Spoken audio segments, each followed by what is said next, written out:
Good morning, everybody. Welcome, all of you, to the second Asia-Pacific Conference on Integrated Care. As Interim Chief Executive of the International Foundation for Integrated Care, I would like to welcome you to this conference. It's the second time we come to Australia, and it's a great pleasure to be here with you. I would like you to welcome to all the delegates, because some of you don't come from Australia. So there are delegates coming from 20 different countries and 4 continents. So this is a great success.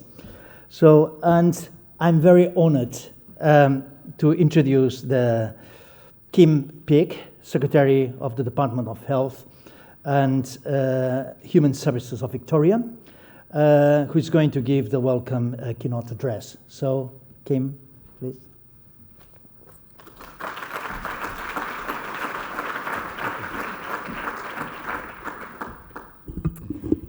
Ladies and gentlemen, I'm just delighted to be here this morning to open the International Foundation for Integrated Care's second Asia-Pacific Conference on Integrated Care, and of course to welcome you to our beautiful city of Melbourne. May I begin by acknowledging the traditional custodians of the land on which we meet today, the people of the Kulin Nations, and pay my respects to their elders past, present and emerging, and to all Aboriginal people who work in our healthcare system. I also want to thank Janet Gulpin, who will shortly provide us with a welcome to country for today's event. Janet is from the Boonwurrung Foundation. And of course acknowledge Toni Dedeu, the Interim CEO of the International Foundation for Integrated Care. But most of all, to welcome all of you who've made the journey from around Australia and, as we've just heard, from right around the world to be part of this exciting conference. And of course to convey my sympathies to those communities in New South Wales and Queensland and also Western Australia who are experiencing extreme fire conditions this week.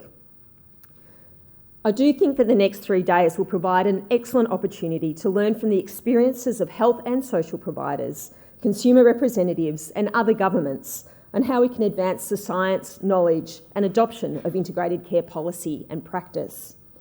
Like every health system here in Australia and here in Victoria, we are constantly adapting to new opportunities and challenges and the need to maximise value for our patients from our available resources. We are constantly responding to changing consumer preferences, and demand for our services is growing all the time. We're also seeing a changing supply and distribution of our workforce, especially in our regions and in mental health and community services. And despite growing technological sophistication in healthcare, we've made quite limited progress in influencing the environmental, behavioural and socio-economic drivers of good health. And that is also challenging because we're witnessing massive growth in preventable disease. Like everywhere around the world, half of all Australians now live with chronic disease and a quarter have 2 or more chronic diseases. And each year, 1 in 5 people will experience mental illness. To respond to these challenges, I'm increasingly convinced that we need to focus our collective efforts in 4 areas. The first is prioritising partnerships between clinicians and patients. Second, we need to better connect primary, secondary and acute healthcare through seamless and integrated pathways of care and by providing more care in home and community settings. Third, we need to embed a deeper understanding of the social determinants of health and wellbeing in the very foundation of how we deliver care and how we harness those relationships and interventions, including those offered by social care, to maximise the impact of clinical care. And finally, we need to organise our health improvement work around the outcomes that matter most to our patients and empower clinicians and services to lead this work, asking patients what matters to you rather than what's wrong with you. And in my mind, kindness or empathy is the essential, consistent thread that runs through each of these themes.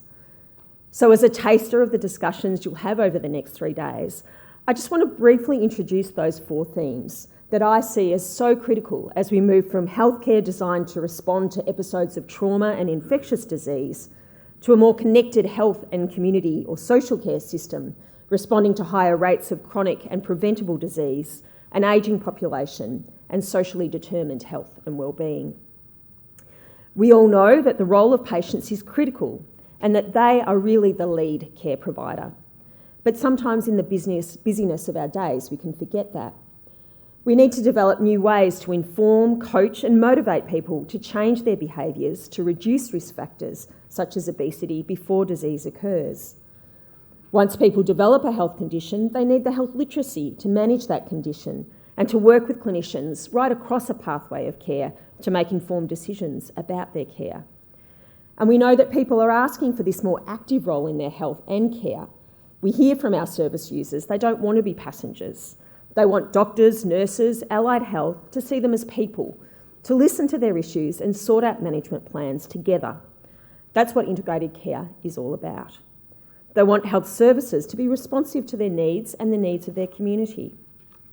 I know all of you in your practice, your services and systems have been developing the capacity for human-centred design as a part of the integrated care journey, on shared decision-making tools, making data and evidence more transparent, on building peer workforces, and on developing strategies to better engage with communities.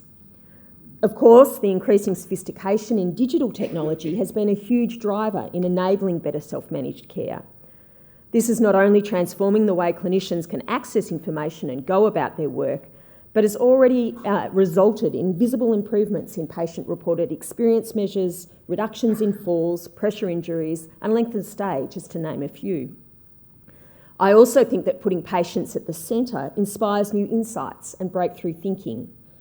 At its heart, I believe innovation should be driven by patients, by their experiences, their needs, and their goals of care. There's one story that really encapsulates this for me. It's a story about an Australian innovation, in this case in Sydney, just to show we're not all parochial here in Victoria. So of course it's mandated to involve a surfer. The surfer I'd like to talk about was a young patient living with cystic fibrosis. He'd been out in the waves one morning and had an appointment afterwards to check in with his physician. The young man raved about how well he felt after a morning on the water, and that stayed on the doctor's mind. Later he wondered about the other surfers he cared for, who he thought as a group might be doing a bit better than expected. And he wondered if there was something about the salt spray that helped clear their airways. This led to a trial of nebulized concentrated saline and the discovery that it substantially improves lung function and helps patients with cystic fibrosis stay well outside of hospital. Today, hypertonic saline is a cheap and effective mainstay of therapy for those patients all around the world. It's just one of the many innovations that has helped triple their life expectancy in the last 30 years. For me, it is a story of innovation, but it's also a story about empathy.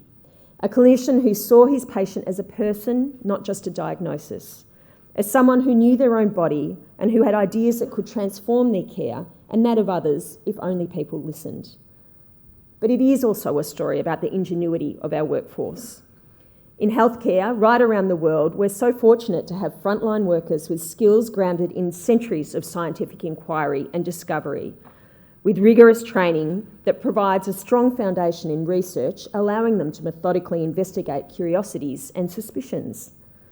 Continuous quality improvement is a core part of the job and of clinical culture and professional identities. And proximity to patients is what allows people to see up close what things are working, what things aren't, and why.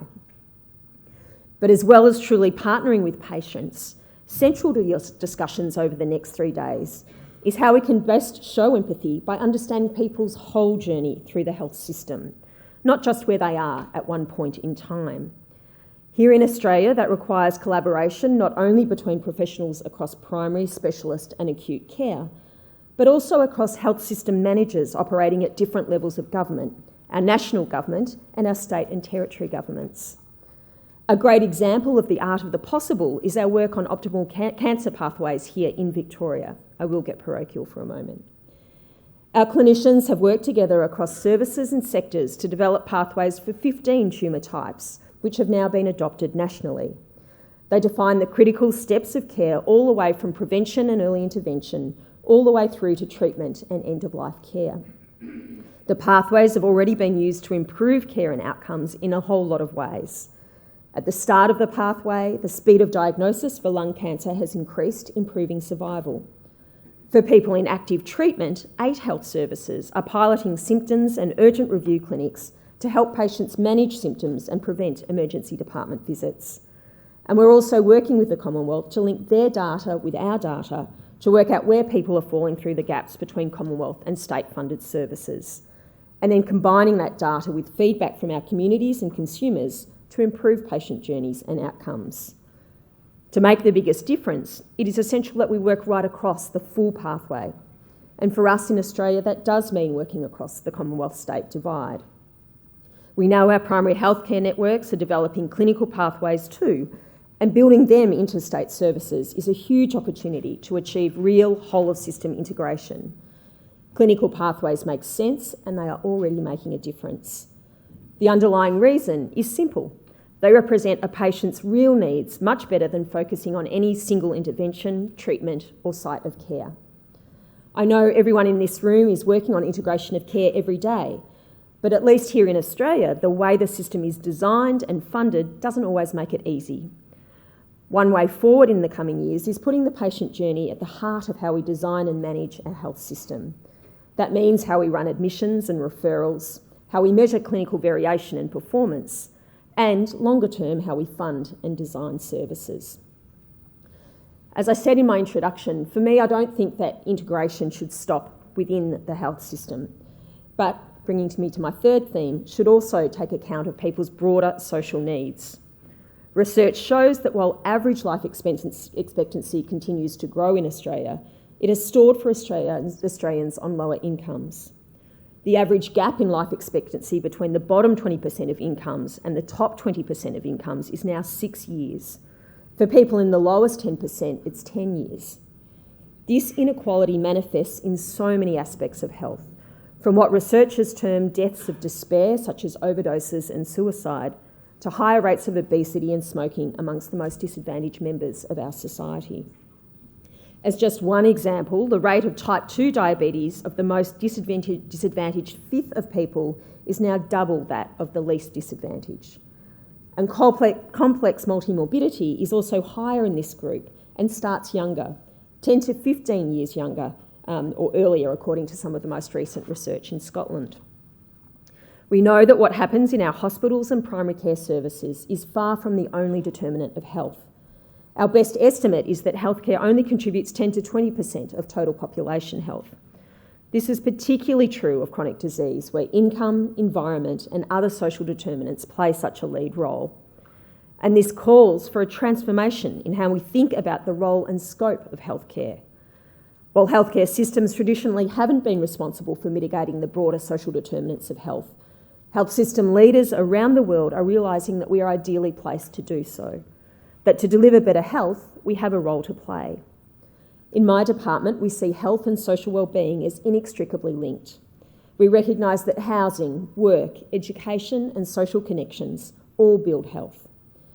As a department that is responsive for both health and human services, we recognise that culture and cultural identity is also core to better health in the long term. And we're working on this by linking health, social care and self-determination in everything we do. One of my favourite success stories about this approach was led by the healthcare system. A patient of ours, Jenna, was enrolled in an integrated care pilot a couple of years ago. She was presenting frequently to one hospital ED for some complex chronic conditions and came through an ED one day with depression and anxiety after a death in her family.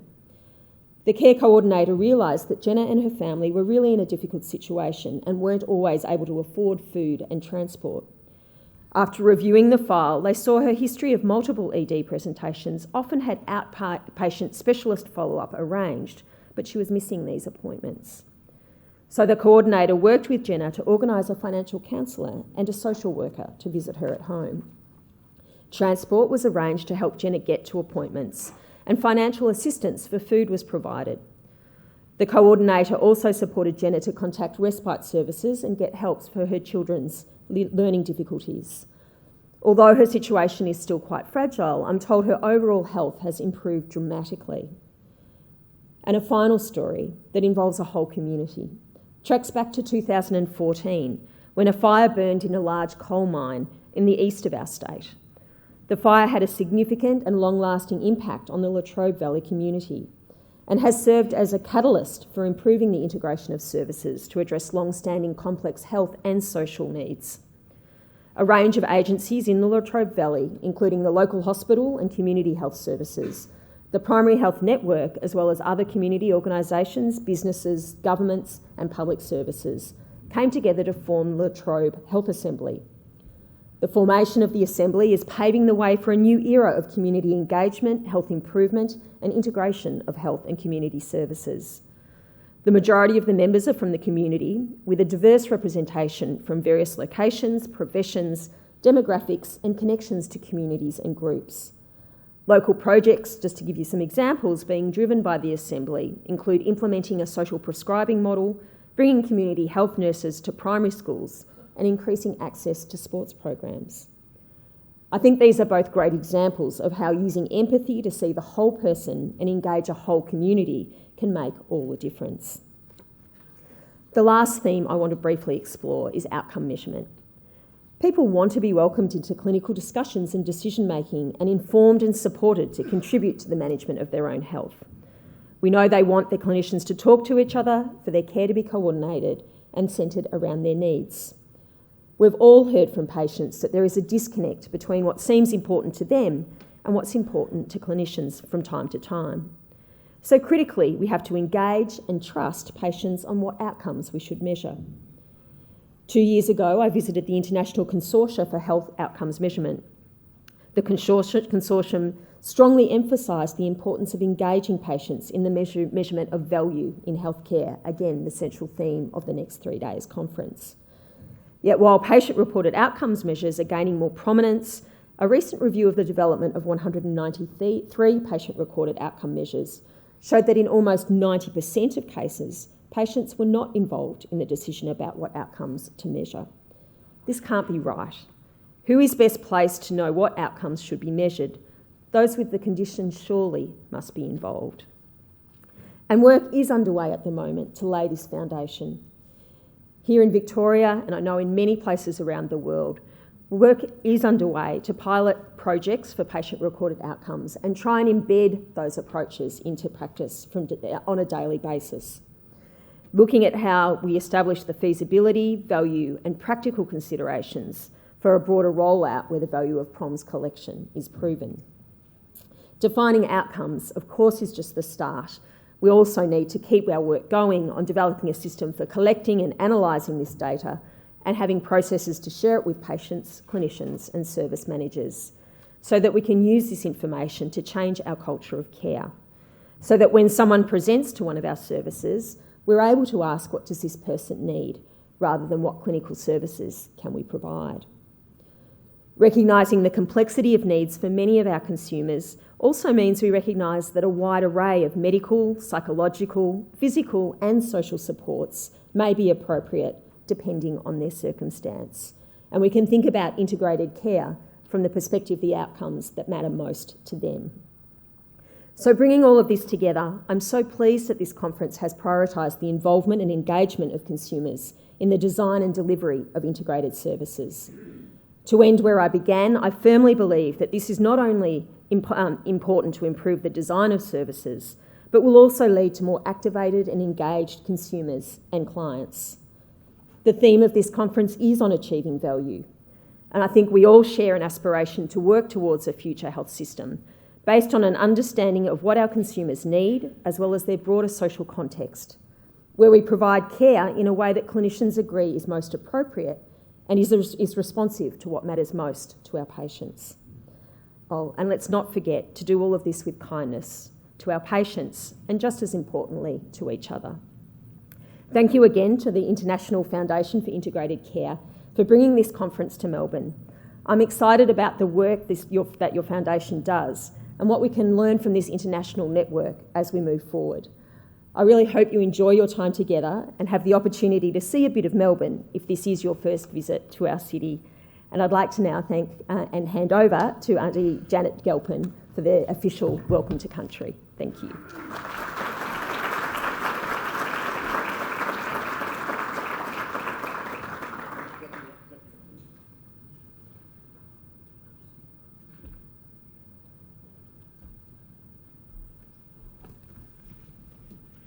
Thank you, Kim, for that introduction.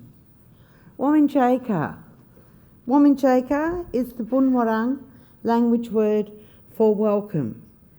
I am here today representing Parbanata, the elder, her name, is Carolyn Briggs, AM, the elder of the Bunwurrung and the Yalukit Whelan clan.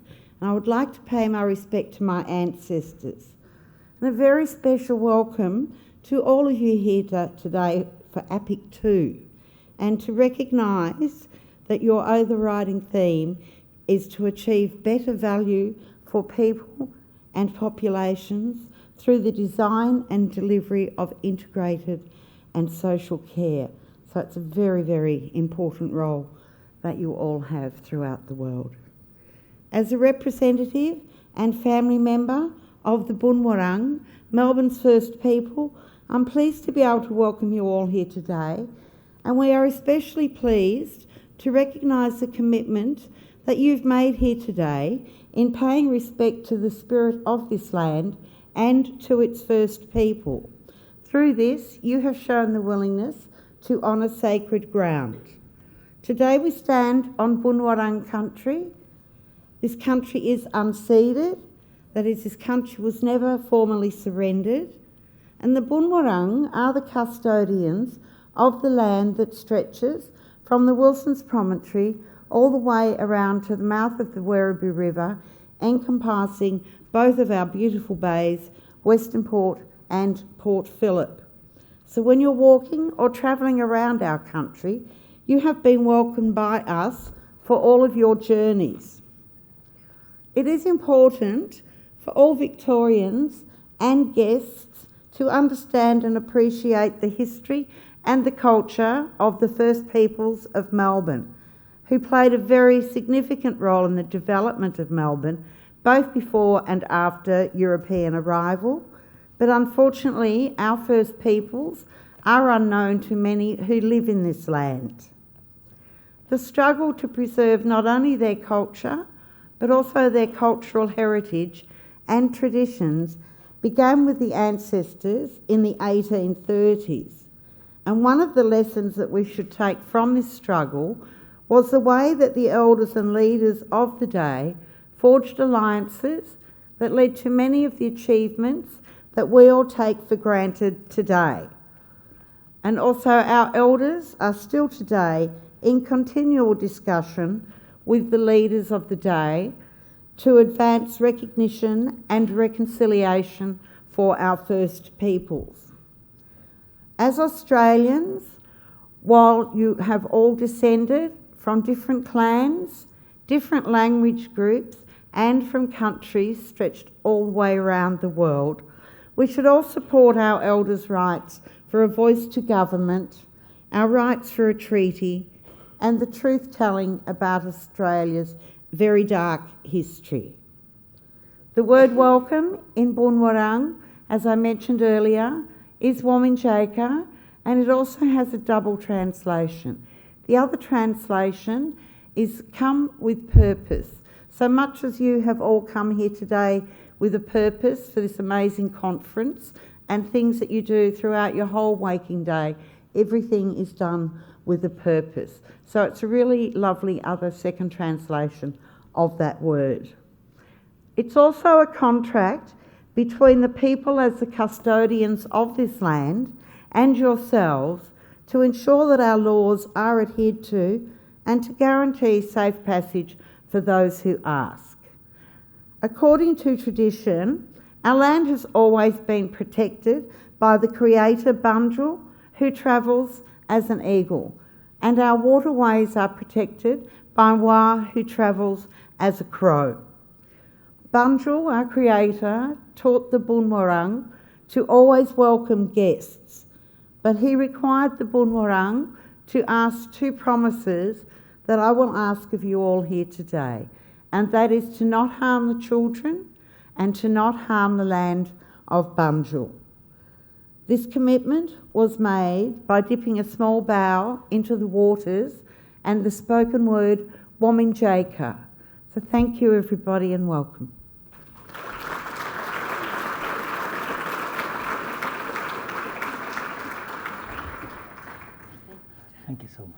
Thank you so much. Thank you very much, Janet. Thank you very much. And thank you very much, Secretary, as well. Again, welcome to all of you to the APIC2 conference. The overarching theme of this conference is achieving better value for people and populations. As you can see, we bring two concepts together, people and populations. So the next 3 days, they'll be very exciting. The beautiful city of Melbourne, it's hosting us. And I must say, what a stunning city. And I'm not going to talk about the weather. So I was asked on set not to. But I must say, it's very pleasant. And as well, I had the pleasure, while fighting jet lag, to discover Melbourne. And I had the flavor of the art of Australian artists. And I went to the National Gallery of Victoria.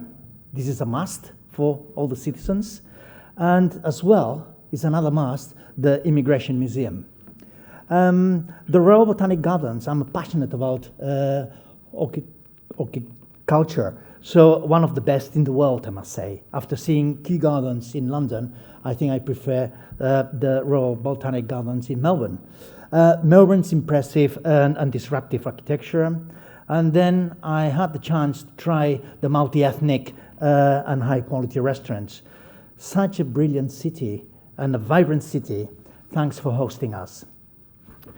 So, and I must say this conference is possible thanks to a collaborative partnership between different partners. I'm going to talk about them later on. But now I would like to focus more on IFIC and the start of this journey. Almost 2 decades ago, in the year 2000, Nick Goodwin, who's sitting here in the second row, as co-founder of IFIC, and 3 Dutch universities launched the International Journal on Integrated Care. 20 years later, the journal has an impact factor of 2.48. So this is pretty good for this area. So along with the journal, IFIC's mission is to advancing science, promoting and sharing knowledge, and supporting implementation and adoption of integrated care in policy and practice. And this is the raison d'être, the reason to be here. So the reason to be in this conference, bringing together academics, researchers, professionals, managers, policymakers, just to share and exchange knowledge. This is why we convene here in Melbourne for 3 days. And now I'm going to go through the very practical information about the announcements for the conference.